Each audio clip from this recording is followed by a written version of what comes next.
जो सवाल पूछे जा रहे हैं सिर्फ मैंने नहीं पूछे, कांग्रेस भी आपसे ये सवाल पूछती है, तो आप सवालों का जवाब देने हैं, सवालों का जवाब दीजिए। इसमें मत पड़िए कि कौन किसके एजेंडे में जा रहा है, कौन किसके नैरेटिव में जा रहा है। मुद्दे पर बात करिए। प्राची जी मैं कहने लगूं, अगर मैं बिना किसी प्रमाण के कहने लगूं कि प्राची जी नेक्सस चला रही का, तो उसका आप जवाब देंगी मुझे? आप कहेंगे नहीं कि बेफिजूल की बातें क्यों कर रहे हो?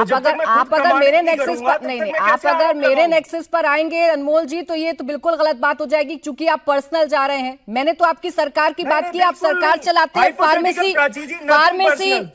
की नथिंग पर्सनल, इट्स हाइपोथेटिकल। सुन लीजिए ना, हाइपोथेटिकल सर, हम हाइपोथेटिकल बात करने नहीं बैठे हैं ना अभी, हम तो स्टूडेंट्स के हम तो स्टूडेंट्स पर बात करने बैठे हैं। हम तो ये बात करने बैठे हैं कि समाधान किसी के पास है या सिर्फ और सिर्फ सियासत है। हम तो ये बात करने बैठे हैं, हम तो ये बात करने बैठे हैं कि जो स्टूडेंट्स वहां पर हैं उनको बाहर कौन निकालेगा? वो यही ऐसे ही बैठे रहेंगे, राजनीति होती रहेगी इस पर। यही पॉइंट मैं प्रूव कर रहा था कि पिछले 10 मिनट से जो आरोप तथा कथित वरिष्ठ पत्रकार और भाजपा के प्रवक्ता लगा रहे हैं, सब हाइपोथेटिकल है। आपने कह दिया जी टीएसएसबी का लीक हुआ है, प्रमाण है नहीं, ऐसे कैसे कह दिया आपने?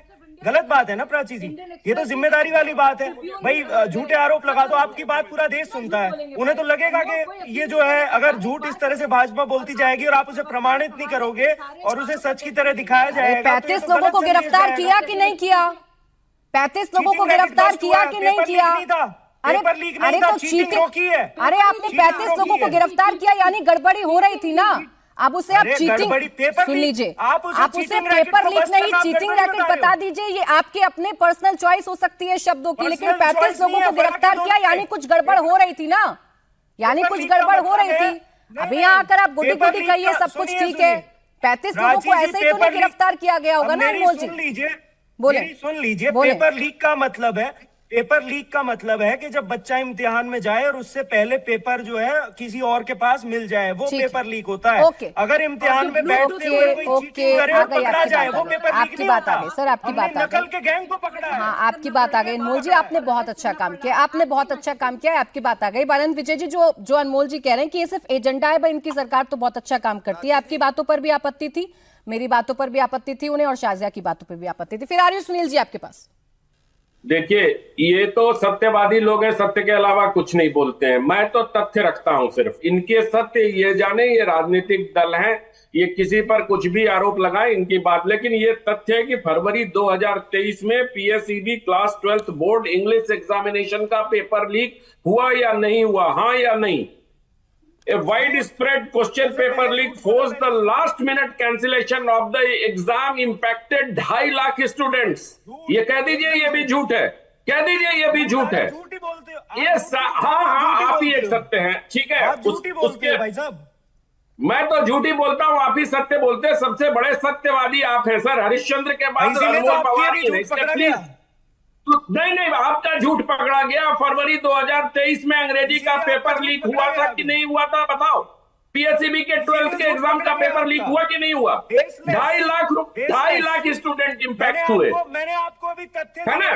तो छोड़ दीजिए, हमारे पास पूरी लिस्ट है, आपकी भी पूरी फहरिस्त है। कोई दूध के धुले राजनीतिक दल नहीं है अनमोल पवार जी।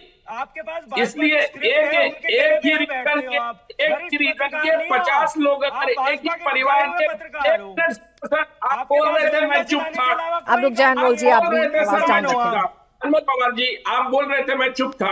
आपको जो मनाया आप बोलते चले गए, आपको जो मनाया आप बोलते चले गए। प्लीज दूसरों को सुनने का धैर्य रखिए सर, दूसरों को सुनने का धैर्य रखिए। यही तो दिक्कत है आप लोगों के साथ, दूसरों को नहीं सुनते। प्लीज सुन लो सर, आप ही की भलाई के लिए कह रहा हूं, आप ही की भलाई के लिए कह रहा हूं। आपके यहां भी पेपर लीक हुए, एग्जाम्स में गड़बड़ियां हुई, एक ही रीजन के 20-22 लोग एक एग्जाम में चुने गए, उसके बाद जांच हुई, ये सारी चीजें हुई। छोड़ दो इस बात को कि आपको क्या किसने कहा, लेकिन किसी ने शिक्षा मंत्री का इस्तीफा नहीं मांगा। झारखंड में अभी वही चल रहा है।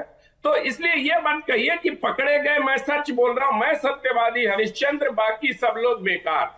तो ये जो प्रवृत्ति है राजनीति के, ये गलत है प्राची जी। लेकिन मैं भविष्य की बात करता हूं। मैं तहसीन पूनावाला से बिल्कुल सहमत हूं। तहसीन ने राधा कृष्णन कमेटी की सिफारिशों को लागू करने की जितनी बात की, उसमें से 10% भी लागू नहीं हुआ। जब जब 24 में पेपर लीक हुआ, उसके बाद एक ज्वाइंट सेक्रेटरी, 2 डिप्टी सेक्रेटरी और एक डायरेक्टर की नियुक्ति की गई।